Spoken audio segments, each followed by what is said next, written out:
don't worry. Okay.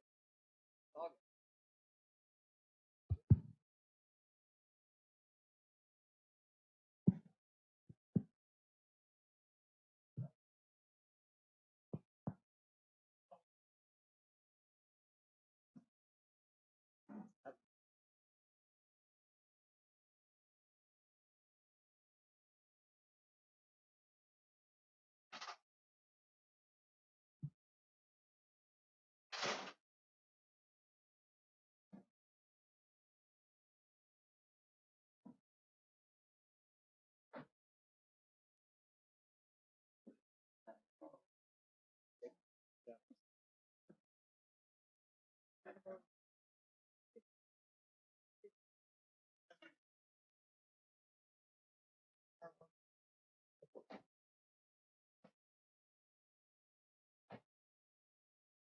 Yeah.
That?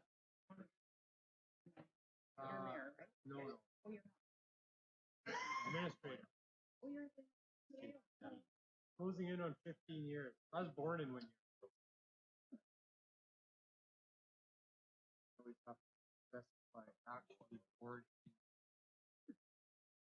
uh, not in Saskatoon or Regina. I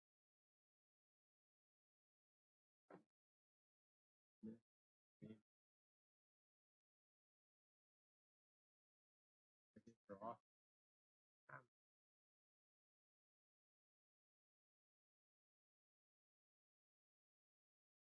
That being, I'm the president.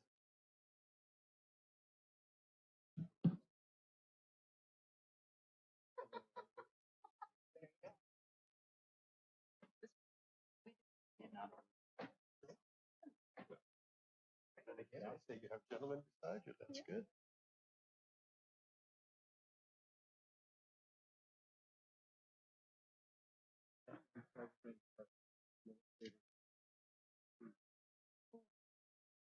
Those bodies.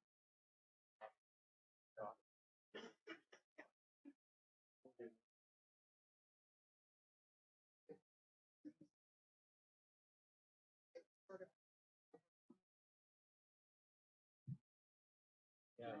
Yeah.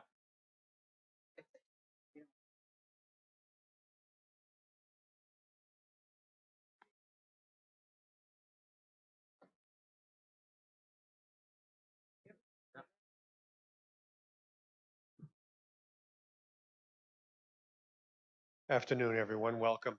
Nice of you to come and nice of you to be here. This is Equip Your Community with Solid Waste Management. My name is Mike O'Donnell. I'm a counselor with the City of Regina. I'm a member of the SUMA board. before we get into this session, and you will hear this a few times. I want you to quickly note that the safety information is located in your handbook on page 25.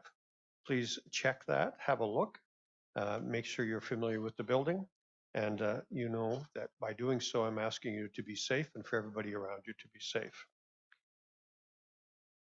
I want you to also understand, and you notice there's a sign right here, this session is being recorded. We hope that you'll come up at the end and ask a question. I'm encouraging you to ask a question. And when you come to the microphone, please identify yourself. Please identify your municipality. Speak clearly into the microphone. That way the whole room can hear. That way the folks at the front can hear. And we'll record that. And a little bit later in the month, if you go to the SUMA YouTube channel, you'll be able to have a look-see at this, or other members of your council can have a look-see at what's going on here. So I encourage you to please come at the end and ask questions. So we try and put on events that are useful to the members. We try and tailor the topics and the speakers to what it is that you've asked, your needs. The full bios of these speakers today will be on the new SUMA Convention app, available for free download at the Devices App Store. Please, while we're in here together, give your full attention to our speakers. Please listen, and maybe some of this information will be useful to your municipality as it's been to theirs. This session is being sponsored by Pinter, and I'd like to invite Mr. Peter Zermiak to come forward on their behalf and say a few words. Please welcome Mr. Zermiak.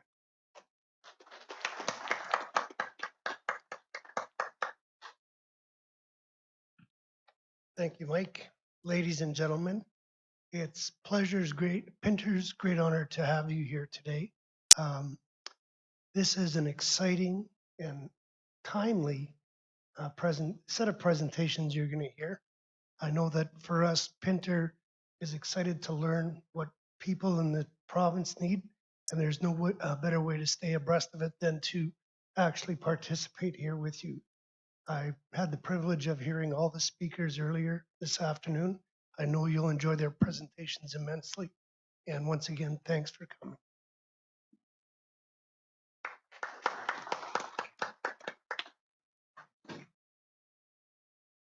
And I'll just introduce you to our speakers today, and they have a prepared order.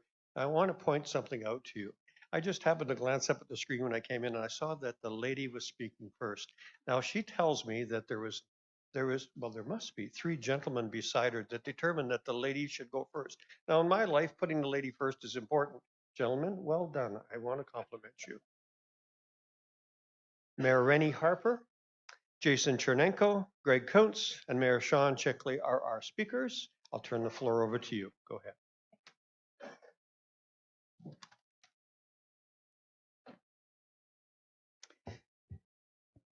Good afternoon, everybody, and welcome. My name is Mayor Rennie Harper. I'm the mayor of the town of Nipawin, and I don't think I ever dreamed in my lifetime that I would be the champion for a waste management authority and changing the way waste happens in the province of Saskatchewan. Never dreamt it. So this beginning slide has one very important word in it, and you're going to hear me talk about it a little bit. That word is partnership. So the Boreal Area Regional Waste Authority, which we fondly know as BARWA, is a partnership to address the responsible waste management in our part of northeast part of the world. And we've started out by calling ourselves a regional waste authority, but we've started to call ourselves a waste diversion center. So to set the tone of focusing more on reusing and repurposing and recycling and putting the least amount possible in that hole. So with that, we'll begin. So just a tiny bit of history. And I got some of these stats that I'm going to use in a minute from SUMA, but about 2013, and that's about the time that BARWA began its existence, about 2013, it became very evident in this province that there was going to need to be a change. At that time, the provincial auditor made a report, and in that report, they made 9 recommendations for change. And it was at that time that a new environmental code in the province began. At that time, Saskatchewan had 727 landfills. We ranked higher in the number of landfills in this province than California had with 278. 727. 505 were active in some way and 222 were closed. Now, I'm not certain whether that meant they were decommissioned. I don't believe so. I think they were just closed. And during that year, 2013, there were about 134 inspections done by the EPOs across the province, and 73% were found that those landfills were non-compliant. Big stats. So here's the graph that shows you those numbers I just read you, and Saskatchewan is that big blue bar, 2 from the left, or to the right of the side there, and you'll see California with the next highest number, 278. A visual that says a lot. And there's some other data that goes with that. If you think about Canada, there are about 2,400 landfills in Canada. That's a SUMA number, which means about 1 landfill for approximately 14,000 people. Alberta has 89 landfills, 1 for about 48,000 people. Manitoba has 183. They have various classes, which we don't have in this province, 1, 2, 3. And they have service about 1 landfill for 7,100 people. In Saskatchewan, we have 198 permitted, which means about 1 for 5,900 people.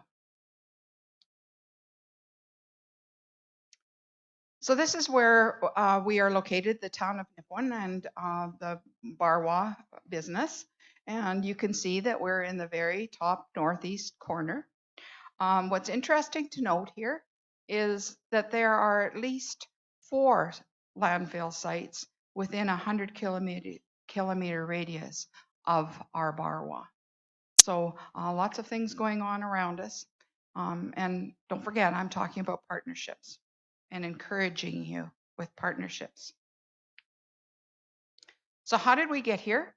I guess in 1973, the Nipawin landfill began, so quite some time ago. It's located about 6 kilometers south of the town of Nipawin and about 5 kilometers from the village of Cadet in the RM of Nipawin. We own a quarter section of land, and I was asked the question at the end, so I'm going to actually say it now so I don't forget. Barwa actually ended up purchasing this landfill from the former 3 partners, and I'll talk about the 3 partners, but we do own our landfill. We use about 47 acres of that quarter section for the landfill itself, and we actually have 90 acres left for future use, so lots of land. And we have a farmer that leases the part of the land that we don't use.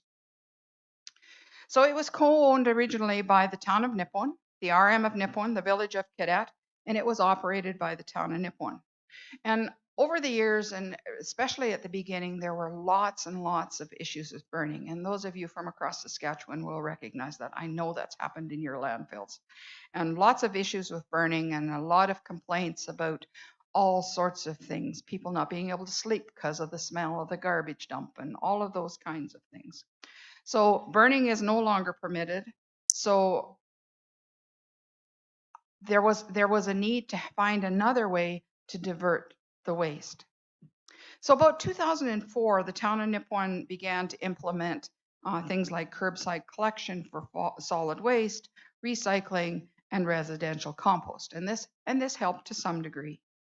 And at about that time, they began a study by an engineering firm which confirmed that Nipawin waste disposal site was actually not only burning and impacting the air, but it was impacting the groundwater chemistry.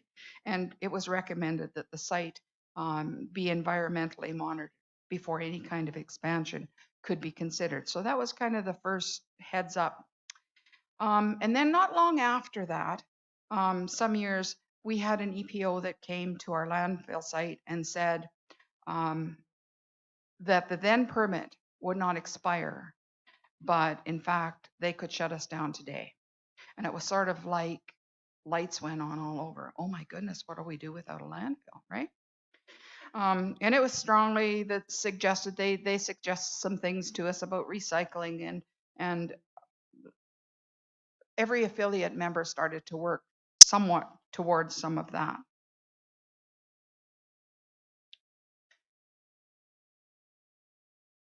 And as we started to do that, and as these new rules came about, not only were the 3 members hauling to this particular landfill site, it became 11. 8 other municipalities and 1 First Nation began to haul to this landfill site as well.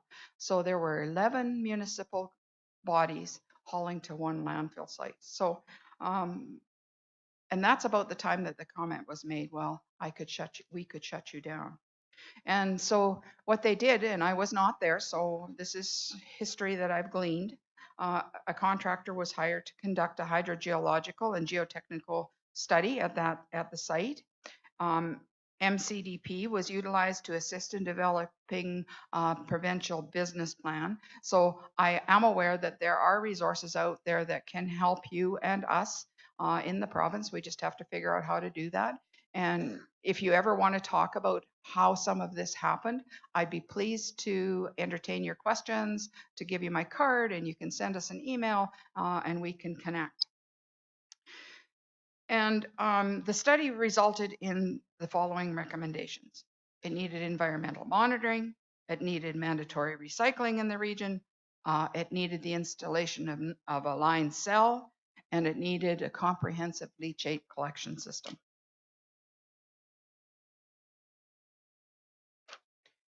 So it didn't take very long before people started to think about how can we manage to do this.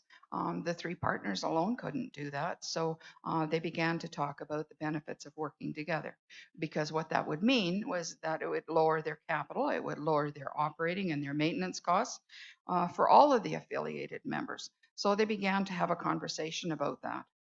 And then the waste diversion was expanded to include the recycling of engine oil and filters, and I know that a lot of you do that, and containers and grain bags is one of the most recent things that we've started to do.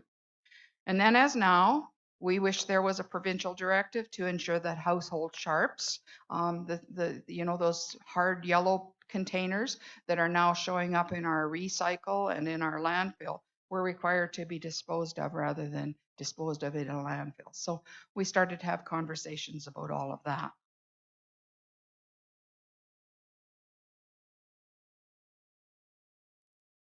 And like I said, initially the conversations began with about 11 municipalities. And this is the point where I have to say to you and remind you that partnerships are very difficult things. They're like when you bring the new baby home, first new baby home to your house. Takes a lot of attention, takes a lot of care. You can't leave it behind. You always have to be vigilant, those kinds of things. Partnerships are hard, but partnerships are their own reward. So in 2015-16, they began a plan, and there was a budget developed, and it was submitted. And at that time, the Regional Waste Authority considered a couple of options. Would it be members only, and members and third-party users? And then would third-party users perhaps pay significantly more, a larger amount for the use of the landfill? Those were questions that they started to look at and answer for themselves. And then the question also came up about, should Nipawin just be a transfer station? And what would that look like? And a lot of work was done to gather numbers about the hauling and the cost of hauling and what's the impact on the grid roads and on the highway system if you actually go to a transfer station. Is it better if we developed a regional landfill? And that's what we did.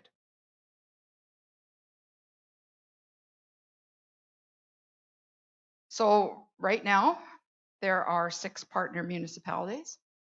We have about 6,100 people. So you remember the stat that I said at the beginning? The average is about 5,900. We have about 6,100 people hauling to one landfill. Town of Nipawin, RM of Nipawin, Village of Cadet, the Village of Aylsham, the Resort Village of Tobin Lake, and a portion of the RM of Connaught. And we began official operation on April 1st, 2018. So we haven't been in business a long time, and we've learned a lot of things. So we learned right from the get-go that we were going to need legal agreements, and so we needed legal advice. Not an inexpensive thing to do.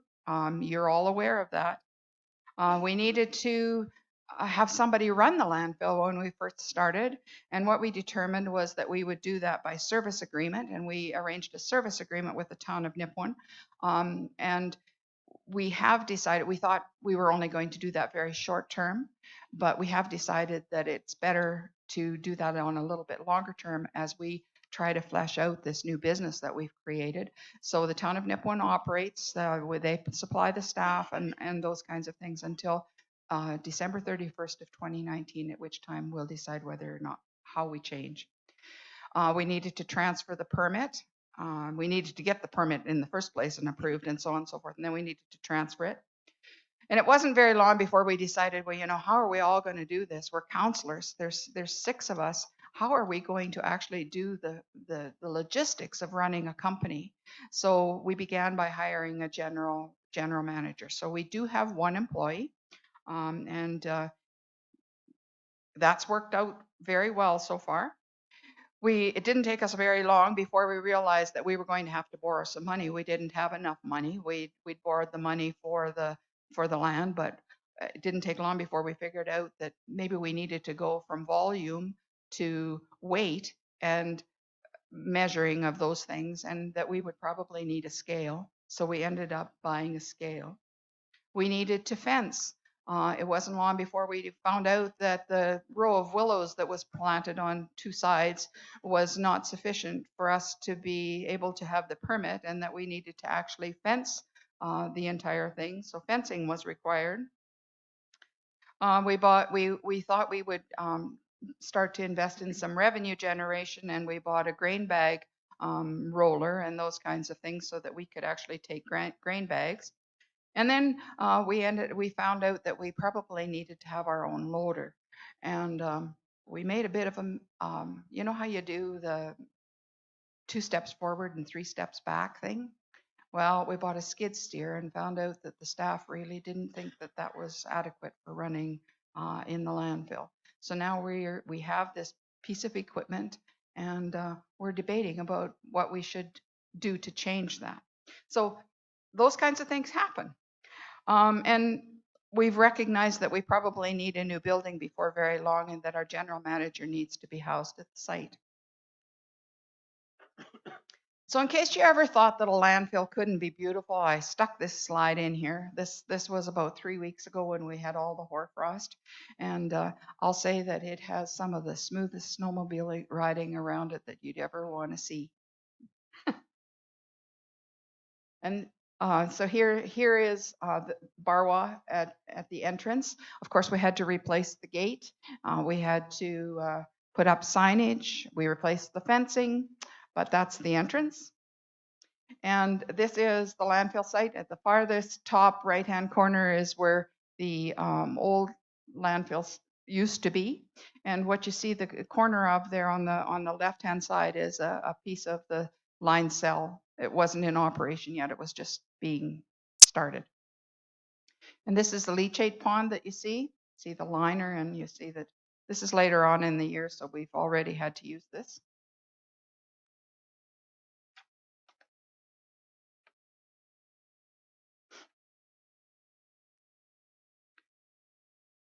So I entitled this slide to let the next stage begin.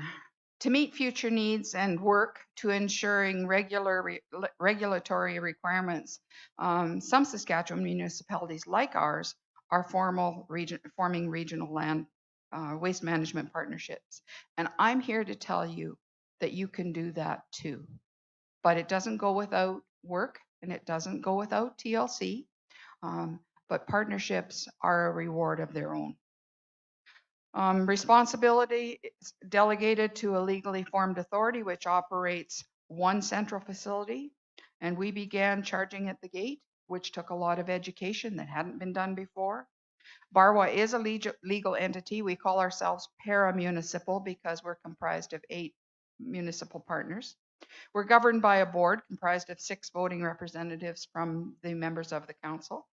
Barwa is funded by all of the participating municipality, and it takes on all aspects of waste management, including recycling and waste education. Waste education I'm going to talk about later because I'm really hopeful that eventually the province will take on the umbrella of the education.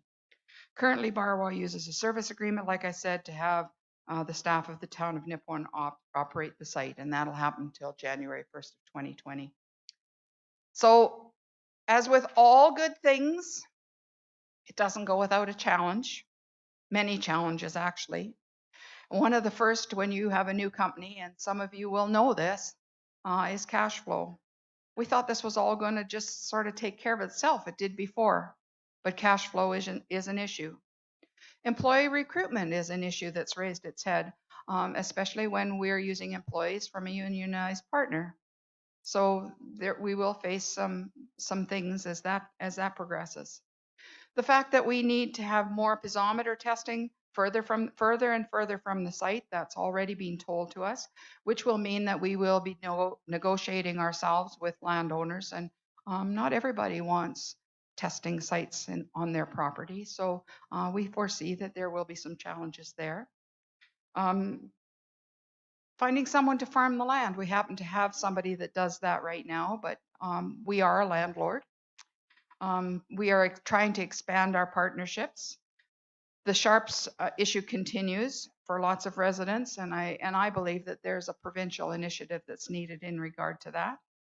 We need to find some alternative revenue streams, and there's not much of a resource to look for these kind of alternatives, and that would be a possibility for a provincial initiative as well.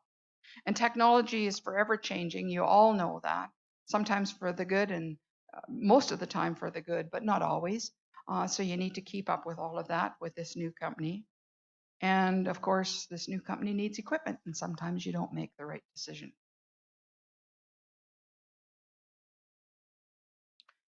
And our chairperson said, don't forget to tell people, sometimes you don't know what you don't know. And that's the case.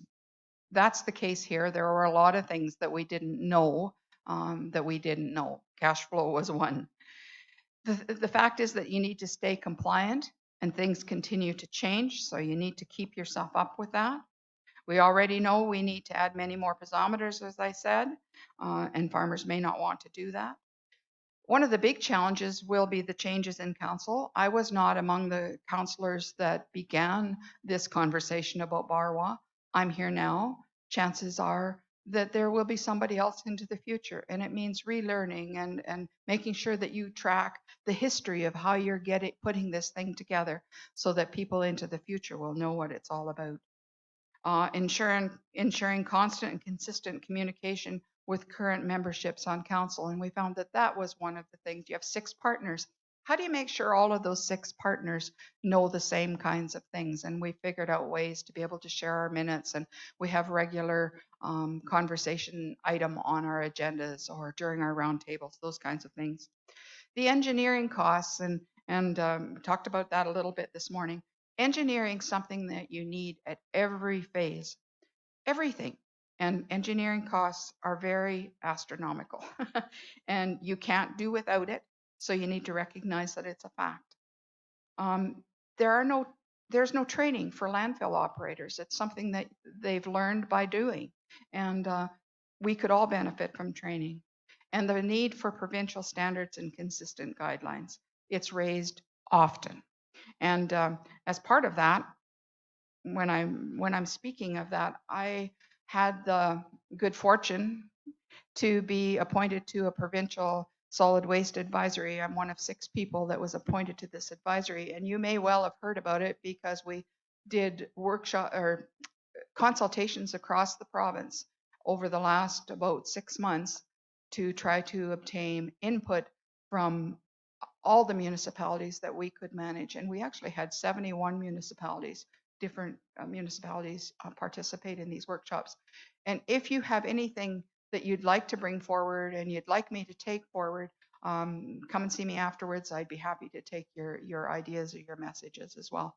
And that group they actually are presenting tomorrow. I think there's a bit of a presentation. And we will be presenting our recommendations to the ministry on April 3rd, I believe it is.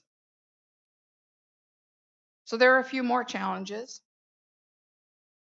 We didn't think about the fact that we would need to develop our own policies. We'd have to have safety policies. We'd need to have policies about employees, because we do have one and we'll have more, all manner of things. So we had to start to write policies with this new company.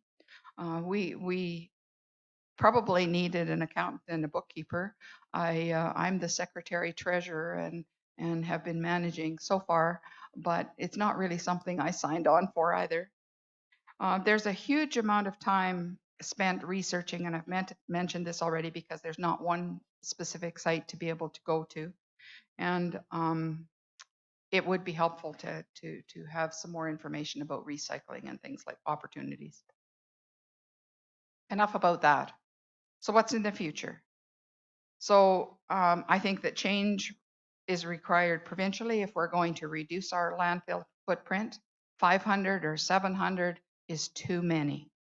And so the recommendations will come and we'll see what happens next. More partners are perhaps in our future to help mitigate some of the costs.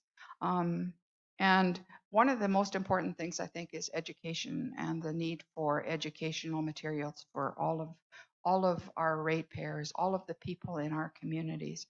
And it's fine and good for each one of us to do some education, but it's never far-reaching enough, and it's not consistent. And I think there needs to be a provincial initiative for educating. And this is my slide. So I'm here to tell you that no matter how tough things are, the more difficult it is, the more there is an opportunity. And I'm going to remind you that partnerships, again, are one of those things. They are their biggest reward. And you can do it too. If you're interested for a conversation, if you're interested in some support, we'd be willing to help you. I encourage you to try it as well, because you can do it. It is an investment.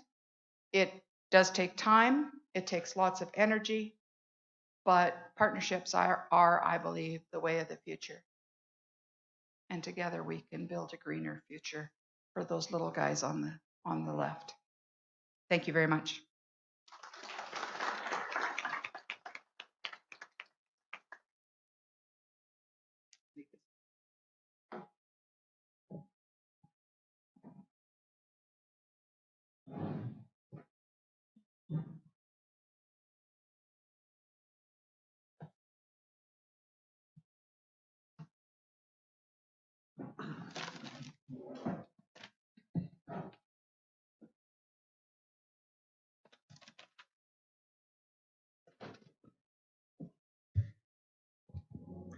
Good afternoon, everyone. I'm Jason Chorneyko. I'm the CAO from the town of Wynyard, and I'm here to talk about recycling and landfills. I'll try this again like I did this morning, start with a little bit of levity. So comedian John Doerr has this bit where he asks a question: have you ever tried to throw a garbage can out in the garbage? Never gets picked up. Sanitation workers do not pick up garbage cans for some reason, no matter how old and beat up they are. At least I got a chuckle this time. I knew this crowd. It's like one of my political science professors used to say, "Mine like steel traps." I could tell. Anyway, when discussing waste management, one cannot have a conversation regarding landfills without an equally serious conversation regarding recycling. These two topics are very closely related. For a little history lesson from Wynyard, so the town of Wynyard has been involved with recycling in one form or the other since 1991.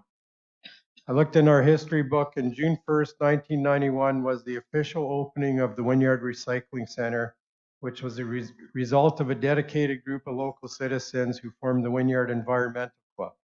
The first recycling center was housed in an old building which used to be a tire shop and is no longer there, which you'll see is a theme coming up here. The type of recycling material accepted was limited. However, town engineer Mike Solahab implemented a parallel recycling program in which blue bins were set up at various locations in the downtown district to collect cardboard and paper. This parallel program was run out of the old town shop where the items were baled and shipped to end users. Upon seeing a need to have recycling processed out of one location, the town decided it was time to upgrade buildings. In 1995, the town purchased a building which used to house a machine shop. The original structure was constructed in 1935 with an addition added in 1955. Although old, the building served its purpose for well over 20 years. And there's our former recycling center. The lower part is the 1935 building, and the bigger part is the 1955 addition.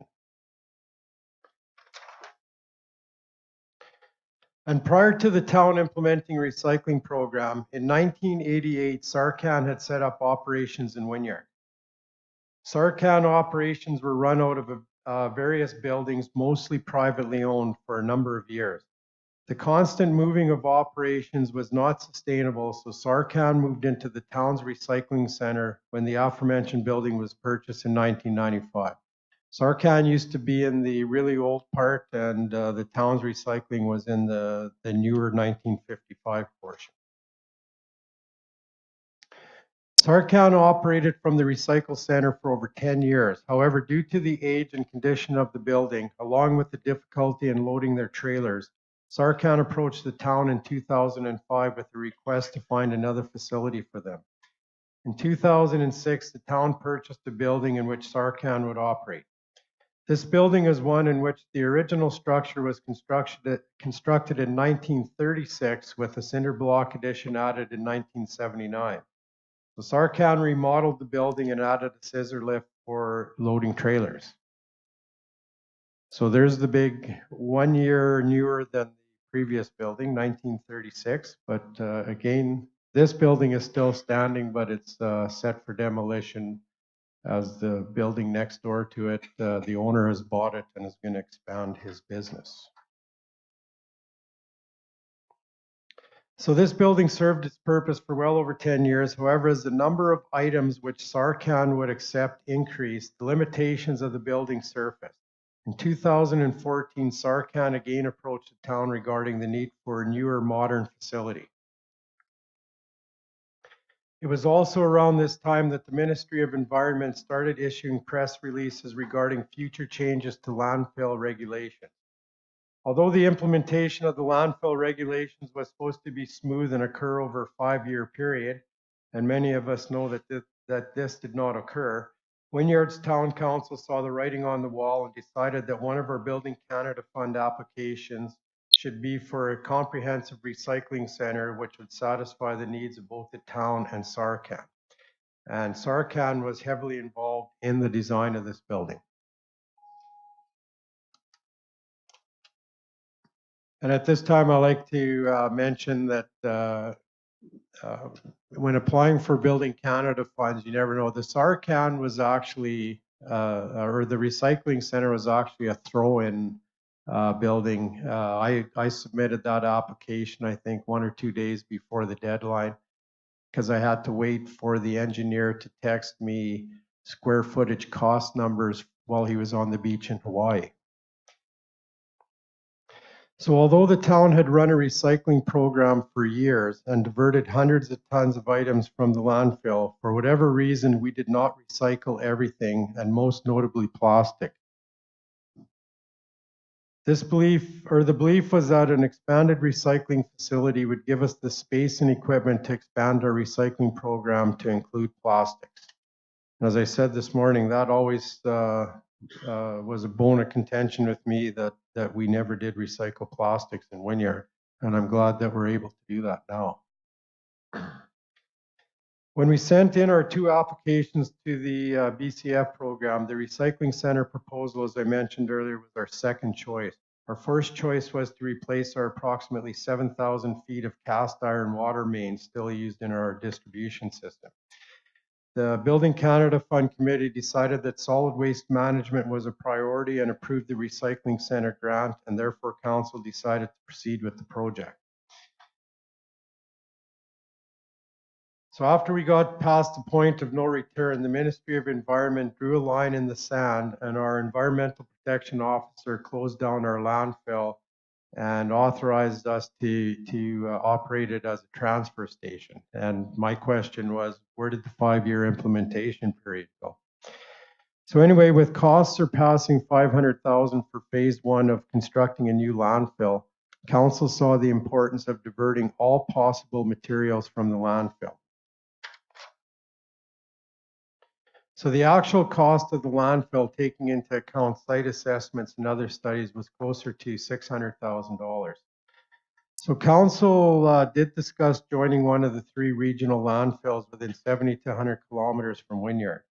We have Touchwood Hills out of Raymore. We had Central out of Hendon, which is by Regina, and we have the React out of Humboldt. But Humboldt wasn't taking anyone at the time, and the cost to join the other ones were substantial. And when we crunched the numbers and take it over a 5 to 10 year period, it made more fiscal sense, plus having the convenience of your own landfill to construct our own regulation compliant landfill. So with the decision made to proceed with the joint funding construction of a $1.2 million recycling center and to proceed with the construction of a $600,000 landfill, the next issue with which council needed to grapple is how do we get the citizens to recycle as much as possible and divert as much waste as possible from the landfill? And the simple answer is that one must make it as easy as possible for people to recycle and divert that waste from the landfill. So with the decision to proceed with the joint funding construction of the comprehensive recycling center, council also made the decision to implement single stream residential curbside recycling through a third party. So this resulted in our original plans of the recycling center not being used as we originally planned. But the Sarcan part of the facility is busier than ever, and the town continues to collect, bale, and ship a tremendous amount of commercial, industrial, and institutional cardboard and paper. And as I explained earlier, it's pretty difficult to turn down $750,000 from higher levels of government. So we're making the best of our recycle center. And you can see I took these pictures just last week, and that's not too long after sending out a load of cardboard. So we already have 18 bales of cardboard and 2 pallets of office mix. So that just shows you the amount of waste that's diverted from the landfill in a very short period of time. That's the Sarcan side. So that's their can crusher. Usually there's that whole room is filled, but that was I believe on a Monday when I took that picture. So they had already loaded everything into the truck, and that's milk cartons and other returnables on the other picture.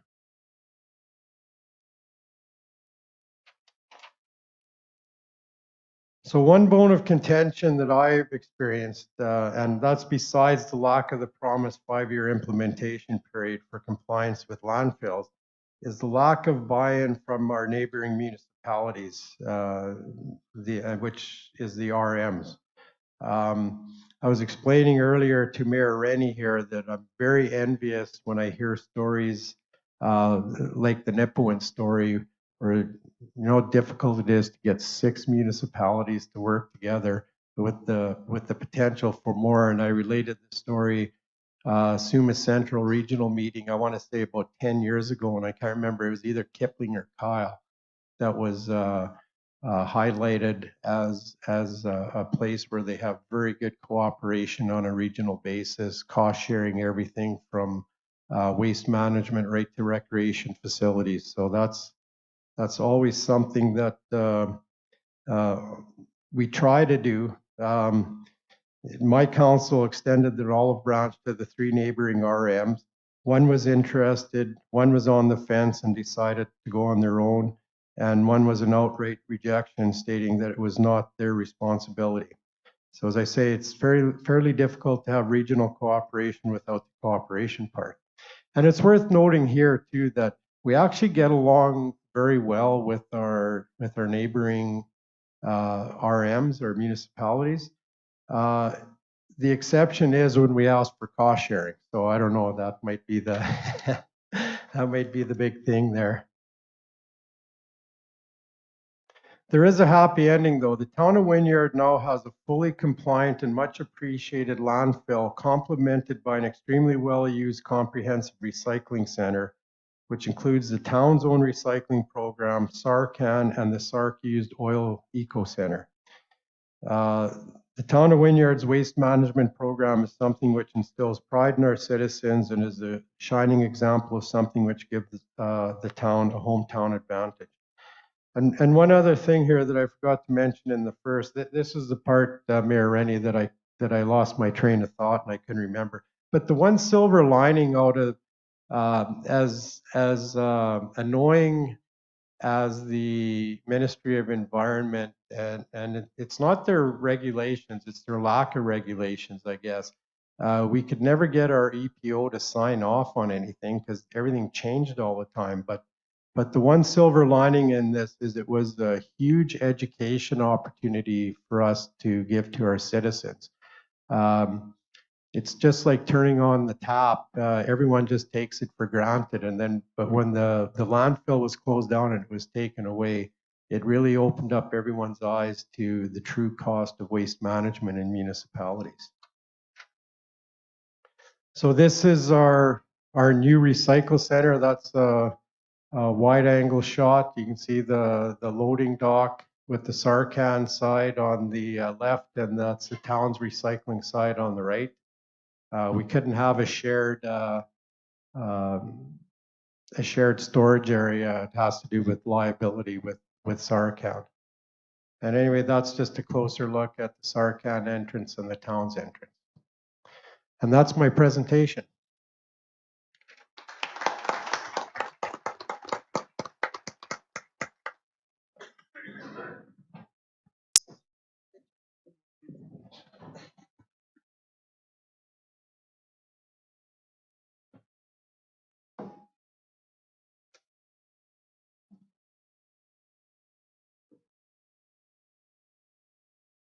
All right, so the order of the presentations actually weren't random, and we actually thought about it before we did it, but it was largely due to the sequencing of, we want to start a landfill, we need to work on recycling, and then my presentation comes in, okay, once you're established and you get to be a big established landfill, there's other things that creep up and cause you some trouble, but you can really take those problems and they're really an opportunity for you at times. And I want to tell you about one of the things that came up for us.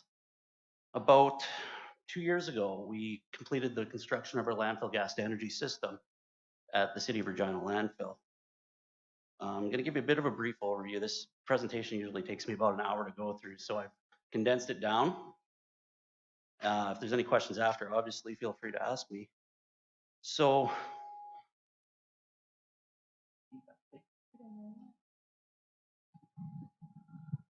my name is Greg Kuntz. I am a professional engineer, so I do apologize. You're gonna hear me say things like, wow, that's cool, that's really neat. My wife tells me often, who's an English teacher, that's not cool, that's not neat. You're not cool. So I won't take any offense to if you think the same. My role at the city is I'm a manager of environmental services branch under the Water, Waste, and Environmental Services Department.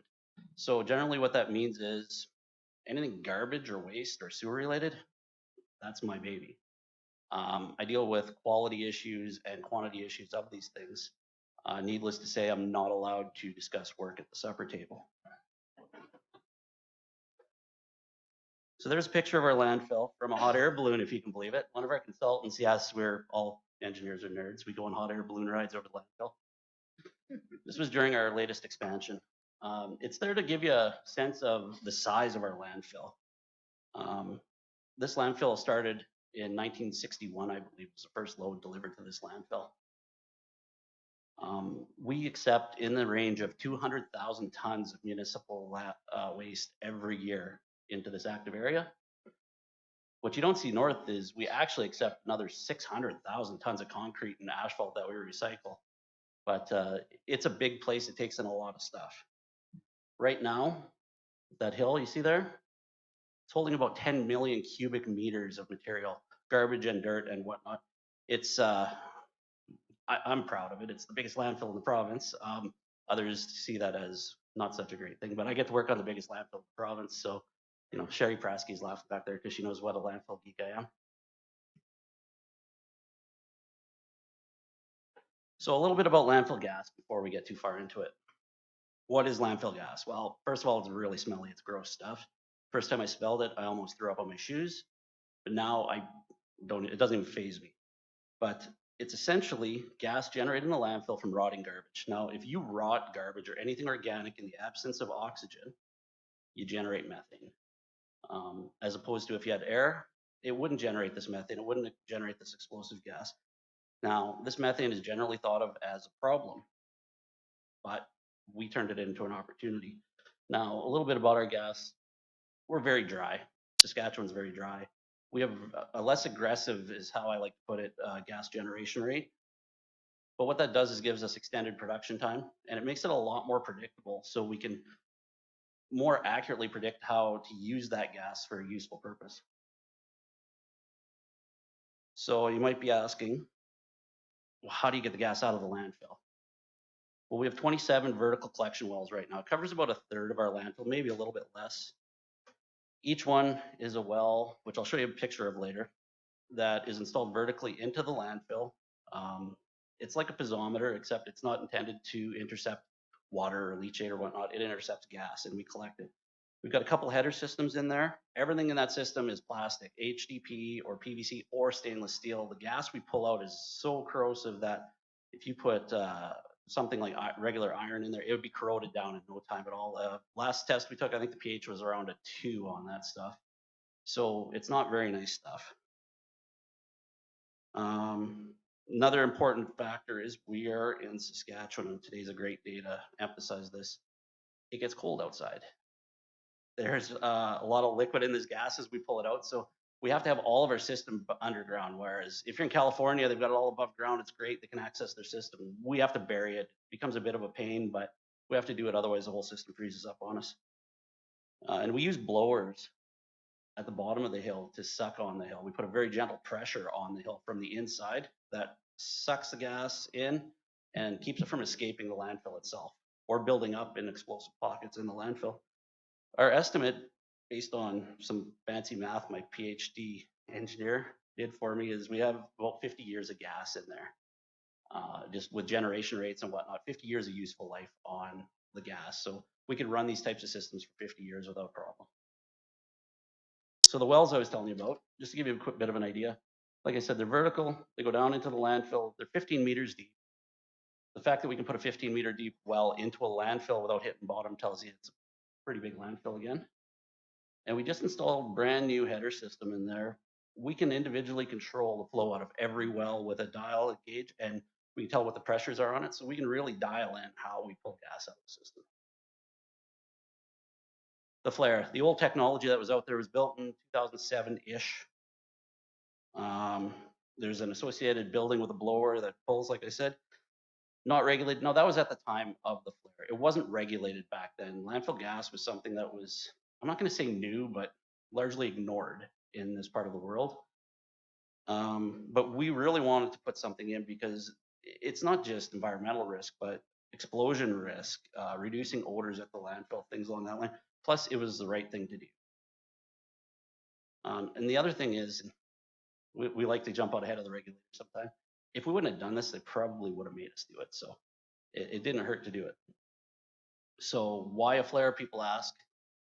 We burn methane in the flare. Our gas stream is about 50% methane. When we burn that gas, it deconstructs down into carbon dioxide. Now carbon, depending on who you talk to, but the most scientists say carbon dioxide or methane is 23 times more harmful as a greenhouse gas than carbon dioxide. So simply by burning it, we're doing something good for the environment. But then the question came, why burn this stuff when we can produce energy out of it? Saskatoon's got a little bit of an older system, but not dissimilar to us. And it had been happening in some areas where they were making energy out of this stuff. So we said, hey, maybe we should be doing the same. So what is the landfill gas to energy system? Like I said, I'm a nerd, so I'll give you the definition. It's a reciprocating lean burn engine that burns landfill gas created by anaerobic degradation of organics in the landfill. Clear as mud, right? No, so what that means is we have organics in there. Think of it as, you know, that orange you threw away or even a hunk of wood in the landfill. It's wet, it starts rotting. If there's no oxygen, it makes methane. That methane is fuel for our system. So what the system's not, this is equally as important. There's a lot of misconceptions over what the system is and what it isn't. The system does not actively burn waste to convert it to fuel. It is not a waste to energy system. It is a landfill gas to energy system. This is running on a byproduct of 40-year-old landfill waste. And now it's a source of electricity for Sask Power. And there it is. I love just the way our system looks. It's so compact, and it's a European design actually, so it's very, you know, sleek like a Ferrari or something. This is a picture of the process, which I'm going to skip over entirely because I really don't like it in this presentation. So Diane, brains of the operation. Like I said, this is a European design, which means it's very efficient, but it's also almost entirely computer controlled. You can see where they got the name Diane from. We didn't name it, Gas Drive did, the supplier, so or Yembacher did. So it's a dialogue network. It's controls behind everything on this engine. We don't tell it what to do, it tells us what to do. It actually has the capability of texting our people at 3 in the morning saying, hey, I turned it off, come and fix me. And it does that. And people don't really like that, but that's tough. Makes us a few $1,000s an hour, so we make sure we get back out there and fix it up. What it also does is it controls all the gas and all the blowers that run into that engine. It'll throttle up and down the engine automatically several times a second. It takes readings. Oops. So the gas from the hill, we start the pathway in from the landfill as we're sucking on the hill. There's a gas conditioning unit. It was built in Quebec by a company called Gas Drive. They're a service provider. They're an excellent service provider. They're doing really great for us. There's chillers in place. So essentially think like a coil filled with ice cold water. What that does is it makes the liquid in the system drop out, and we catch it and we put it into a tank and essentially dispose of it after the fact. So why would you want to do that? Well, just like your car engine, you don't want liquid in your engine. You don't want water in your fuel. In addition, this water is highly corrosive. It's got H2S and things like that in it. So we want to keep it out of the engine completely, or else all of our seals would probably be gone within months. We have 4 blowers set up in here. Now this is what does the sucking. There's 4 blowers. They apply vacuum to the landfill itself. The system can run on 2, but we built the redundancy and we did the cost comparisons, and we found if we want to put another engine in, it's all going to run through the same conditioning building, so we might as well put 2 in. Also, redundancy. If we have a blower go down, another one automatically kicks back on, and then we don't lose runtime because of it. Like I said, we make a couple $1,000s a day this thing runs, so we want as little downtime as possible on it. Gas analyzer. This is a critical piece of it. Landfill gas, like I said, it's typically 50% methane, 50% carbon dioxide, but it varies and depends on how hard you pull on the hill. Even barometric pressure and things really change the gas composition that we see coming into the building. So this gas analyzer several times a second reads the gas, says what it is, sends this message to Diane, and then Diane adjusts things like throttles and gas mixers so that the engine just keeps on running without any human intervention. The engine itself, it's pretty impressive when you see it, you know, like there's a lot of people who work in the oil patch, you say, oh, it's not that big. Well, for most of us, it's one of the biggest engines you're ever gonna see. The 20-cylinder gas burning engine, it burns methane. It's got just under 50 liters of displacement. The most amazing fact to me is that it holds 600 liters of oil. Every oil change is a 600-liter oil change. It's got dedicated pumps and monitors just for that. System is big. It's all built in a sea can and shipped over the ocean from General Electric, and it's a 14,000 kilogram system. So it's not a small system at all. Like I said, it was constructed in a sea can and shipped over from Europe. So they built it in Jembach, Austria, put it on a ship to Montreal, and then put it on a train, and then we got it and dropped it in with the cranes. The generator, we call it the money maker. You can burn all the gas you want, put it through all the engines you want, but if you're not spinning something that makes electricity, you're never going to make any money on it. That generator spins, produces about 1 megawatt of electricity. I'm not going to vouch for any of this information on here because I do not know electricity worth anything. But what I can tell you, it makes just over 1 megawatt of power. We always over-generate just a little bit to make sure we're selling the maximum amount to Sask Power. Put it in perspective, Sask Power's peak use record, and this was from last year, so that could have been broken, but 3,600 megawatts. We're 1 megawatt of that entire grid. So it's not huge, but it does power about 1,000 homes when it's running. And it has a really good impact on our greenhouse gas footprint, which we'll get to later. The thing that struck me the most about this project was just the diversity of knowledge needed to put it in. We're dealing with landfills, we're dealing with electrical grids, we're dealing with blowers, and Diane is amazing in its own how that computer is able to control all that. So we needed to bring all those professionals together and all those trades together and bring Sask Power in on the mix. And they were excellent to deal with throughout this whole process.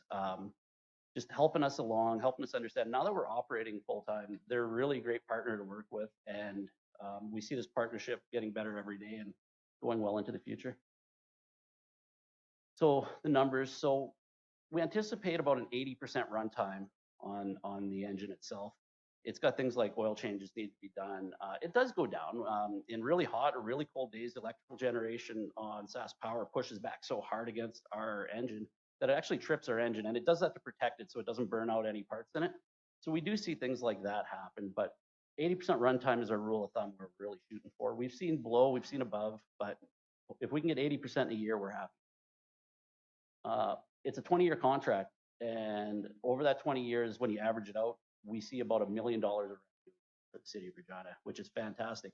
It's something we wouldn't get otherwise. It's got very little value unless we turn it into electricity. Otherwise, it would just get burnt off and sent into the air.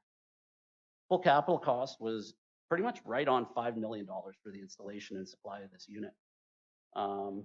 It'll need a full rebuild after 60,000 hours. We can get a few of those, but we have about like I said, 20-year life, but we have about a 7 to 8 year payback on this thing. So it's a really good value for the city. On top of that, with the new regulations coming in from the federal and provincial governments, we're not sure what we might see for credits for greenhouse gas, or if there will even be credits for landfill gas reductions. But if there are, we reduce 30,000 tons per year of greenhouse gases just by burning it. That doesn't even take into account the offset that Sask Power sees on their generation. So we see a substantial reduction in greenhouse gas emissions. To put that into perspective, I don't know the exact numbers, but we're looking at about a quarter, probably, of the entire greenhouse gas emissions for the city of Regina being reduced through this one piece of equipment. So that's what I have. There's lots more ins and outs of this thing and how agreements were worked out with Sask Power, and I'm more than happy to discuss any of this with anyone, or the ins and outs of landfill gas. But that's what I have for you today, and if there's any questions, I'll be happy to answer them later on.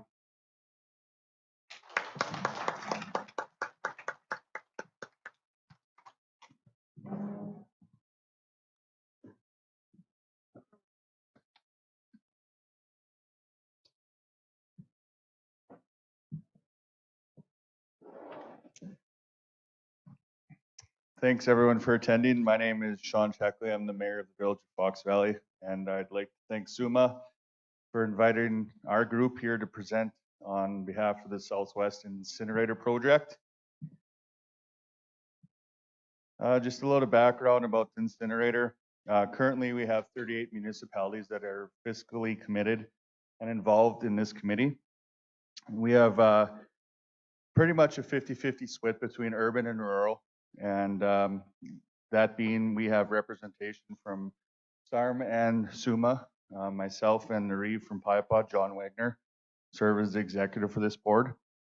The board was formed 5 years ago after we decided we had to get more serious and more involved in finding out how we're going to do this. At that time, we had 20 municipalities and interest grew quickly. Right now, lots of people are contacting us weekly, daily, trying to figure out what we're doing, where we're at, and how they get involved in this. So easily this committee would grow substantially if we allowed it, but right now we're focused as the group of 38 just to get this started and moving in the right direction. Morgan Powell, who was the reeve of Murray Creek by Abbey, was the original founder of the incinerator project. He went looking for it after it came clear in our area that setting up a regional landfill would be tough for the simple fact of availability of land and the price of agricultural land in our area being in high demand.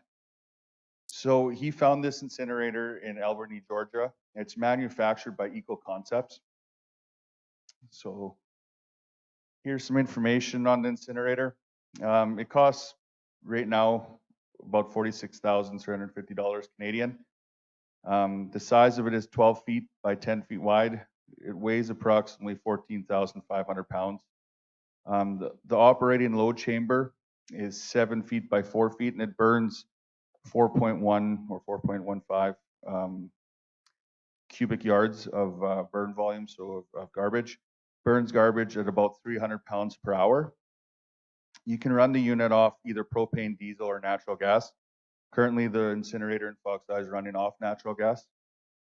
It requires a 110 volt power supply. We're running it off on a 5,000 watt generator that's just stationed beside the incinerator.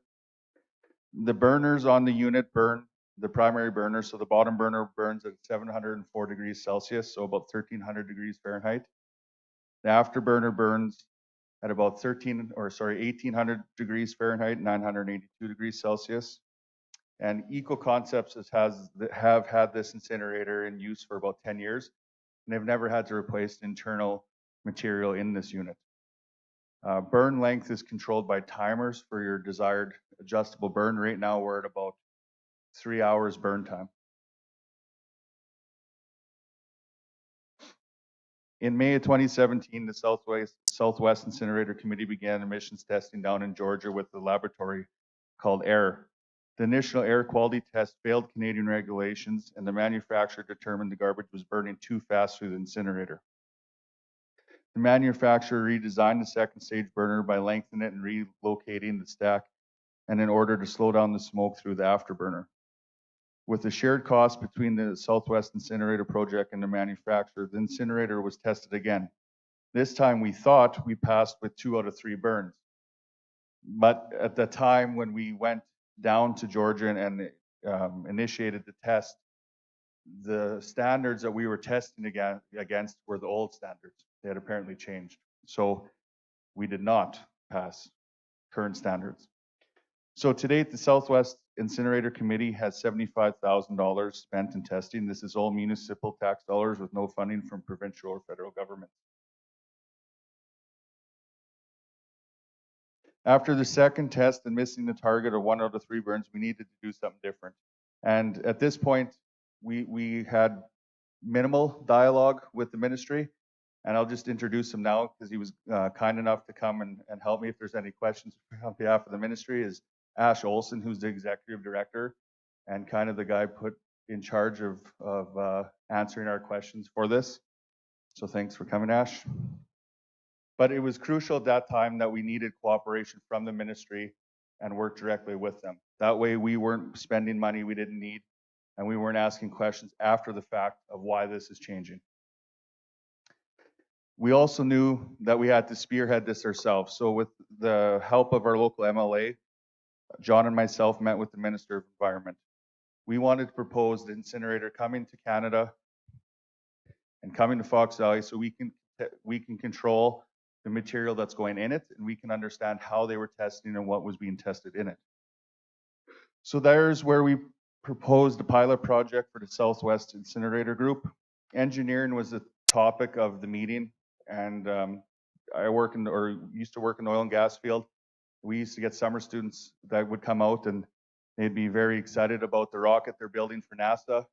And at that point in the meeting, I was asking the Minister of Environment if we could get them, instead of building rockets for NASA, if we can get them to build an incinerator for Saskatchewan and have that as part of their project for engineering.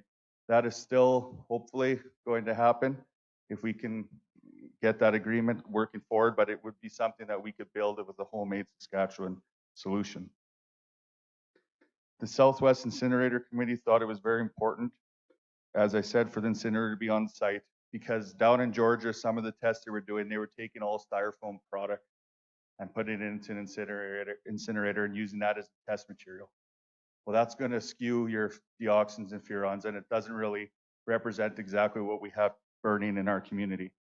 Fox Valley has a private recycling program. It's ran out of an old Revelstoke lumberyard.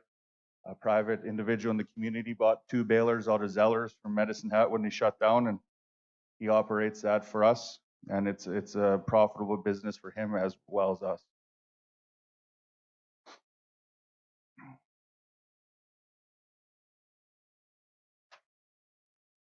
On December 6th, the Minister and the Ministry of Environment and the MLA agreed to enter the pilot project. The incinerator arrived to the landfill in Fox Valley. To date, the incinerator has burned approximately 10 to 15 times to allow setting of burns and temperatures and to figure out costs associated with the burn. When it came in transportation from Georgia, lots of the thermocouplers and things like that had to be readjusted for transportation. So once we got it off the truck, we had to figure out how we're going to get this to operate and what the desired burns were. So off the beginning, the temperatures weren't as desired.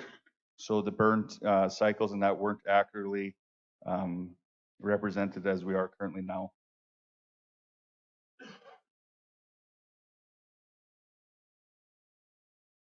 Reasons why we think the incinerator is the way to go.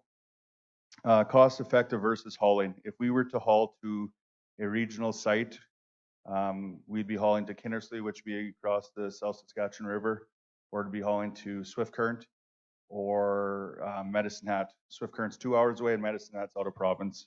That is an obstacle for us and any small urban community. Availability of land. It became very clear over some years when we were trying to discuss in our area a regional landfill that was going to be difficult to do. Municipalities weren't in favor, or all in favor, I guess, of doing it. And the price of land is a huge capital cost for us. We also hope by having the incinerator on site, we can prolong our decommissioning and we can operate our landfill for a longer period of time by having no new garbage entering it, obviously. Creating regional landfills was also a huge capital cost, like I mentioned. Not only hauling garbage is a cost, but it also would protect our highway infrastructure in the area, but not hauling solid waste.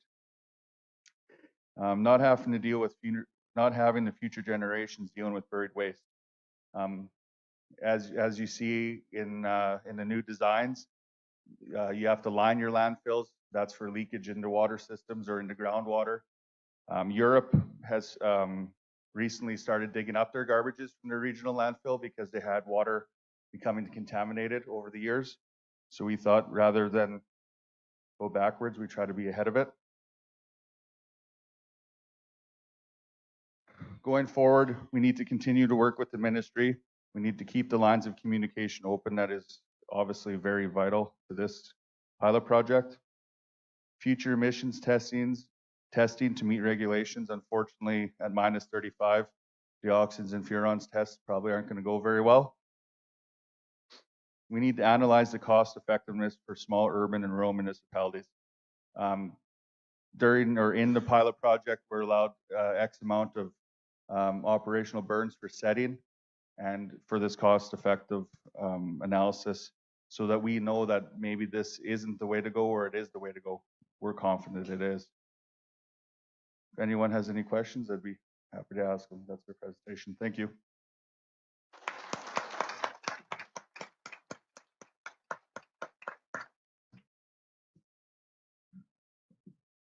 So this is your opportunity. If you'd like to come to the microphone and ask a question, please come forward.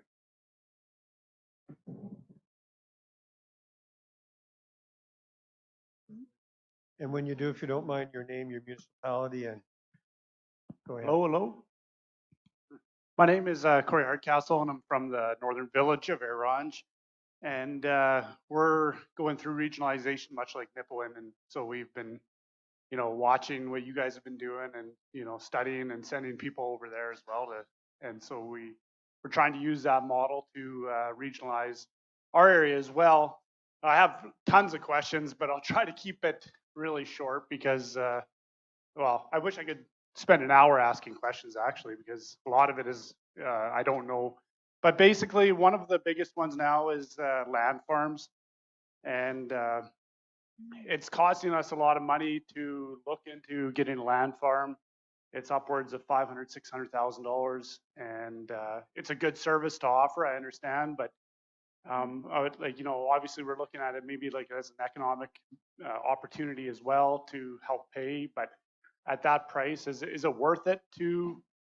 I mean, it's a pretty broad question, but is there any information you guys have on land farms? Anybody? Yeah. Generally speaking, it entirely depends on the amount of, I'll call it stock that you have that would drive that. Not knowing what kind of stock you're looking at or the volumes you're looking at. It's so dependent on whether there's cleanup that needs to be done, right? Yeah. You must have a land farm in Regina, right? No, we do not accept contaminated soil. City of Regina, No? we made that business decision. The liability risk is just not something that we're looking at taking on. So, if you want to give your information to them, they all offer to communicate with you. So, Okay. I think that would be a real easy way. Okay, perfect. Please do so. Yeah, sounds good. And thanks for the presentation. It was really good. Everyone, thank you. Thank you, sir. Would anyone else like to ask a question? Hi. Go ahead. Murray Clark, Mayor of Lemberg. To your sharps, I was told that the pharmacy will take them back and dispose of them. Sort of. It doesn't happen quite that way. And what happens mostly is that it ends up in your garbage, or most recently in our recycle, which is even more dangerous. And people are having to handle it, and needles are poking in and out. And yes, it is an issue because there is no real standard in the province. Well, I think I'm a diabetic, so I understand the significance of that. And I think there needs to be an education with the people that are throwing the regular garbage. I mean, I just can't imagine doing that, for one. Yeah. The other, we've got a new license on our landfill with a whole pile of work and effort on the part of council. And we're struggling with getting people to use our recycling. And I hear you that you got to make it as convenient as possible. And I just wonder what options are available. We've got bins in downtown Lemberg, which is 8 blocks apart from one end to the other, and we're still finding recyclables in our landfill. I think that's the same thing that's happening for all of the rest of us. We actually have recycle bins throughout our RMs, in our towns. Still, people are putting carcasses and all sorts of things into recycle. It's about the education. I think our kids know what to do, but I think some of us that are older don't always. And it's the easiest. They do whatever's the easiest. And I think it's about education. And I think that needs to be a provincial initiative. Well, and it's just an idea, we haven't instituted it yet. We've talked about ripping open garbage bags and fining or charging the people that, I mean, it's easy enough to figure out where the garbage came from. And we haven't gone that way yet, but I think it is something we're going to consider down the road. As far as the regional cooperation, I just spent 5 local RMs and communities discussing collaboration, and I'm finding really tough old boys clubs that don't want to give up control and have decisions made beyond their council table. And you know, I'm a stubborn Englishman, so I mean, we're not going to give up on this whole notion of trying to do something. And I'm glad I came to this presentation, because I think our communities should be working closer, and I thank you for the varying ideas that were brought forward. Thank you. Thank you, sir. Anyone? Jason, go ahead. I have a question. The first presentation, I had a question for Sean. Now I have one for Greg, because you got me thinking, is methane gas, like I'm assuming every landfill produces it, it's just whether you produce enough to make it worthwhile to do what the city of Regina is doing. But does that pose a danger in the town of Wynyard's landfill, for example? Does it stay within the soil, or is it always seeping up? Or if you ever punched a hole in it, do you run the risk of a big gush of methane gas coming out? What are the risks of the methane gas in a regular landfill? So I'm not familiar with your landfill, but almost any landfill, the risk of methane gas is high or higher, I should say, maybe not high, if you don't have a collection system. Methane can form in pockets underground, and like I said, when you punch into it, you've got an explosive gas, or it could asphyxiate people in certain situations. A lot of catastrophic events that you hear about happening at certain landfills is where the methane will run along utility corridors and things like that into buildings. A pilot light in the furnace or something will ignite it. Things like that. It's as the landfills get larger, the risk is higher if they don't have a gas collection system. But at any landfill, it's definitely a risk. Thank you. If there's anyone else who wants to ask a question, please come forward. I'm just going to introduce one of the SUMA staff, because you don't always get to see them. This is Stephen Dribnicki. He is part of the staff. He is the lawyer on staff. So some of you may have called, and some of you may need his services after the weekend. I don't know. And so just a couple of thoughts for me, if you don't mind. One, you've been a very respectful audience. So, you know, we began talking about partnerships. Well, the partnerships begins right here, because these are our folks. These are people who are looking for solutions here. So good on you to listen. I noticed again about partnerships, but I also noticed that when Sean talked, he used the number 38. 38 people, municipalities came together. That's really interesting to me. We also talked about problems in the beginning, and then all of a sudden you heard it's actually possible to sell, that there's a gas for sale and so on, and it's money. And so when you're a councillor in the city of Regina and we're bringing back $1 million on this, you know, the next conversation is what else can we do to make money from garbage and so on. So it's a conversation worth having. So the notion of burning, I think you should sometime just Google the old notion of what are they doing in Sweden and so on. In fact, they're doing some actually they're burning at 1200 degrees garbage. They're running out of garbage. They're bringing in garbage from other countries to make it go. So there's ways to do things that are a little bit different. And anyway, I think just a little hand for these folks who brought some really interesting ideas. Well done. Couple of reminders. Again, this and others will be on the YouTube later on SUMA. There's a little hospitality site. It's in this building upstairs on the main floor. And we hope that all of you will come. And thanks for your attendance. Have a good day. That's all right, eh? Yeah. Good luck with that. It was interesting. I learned quite a bit.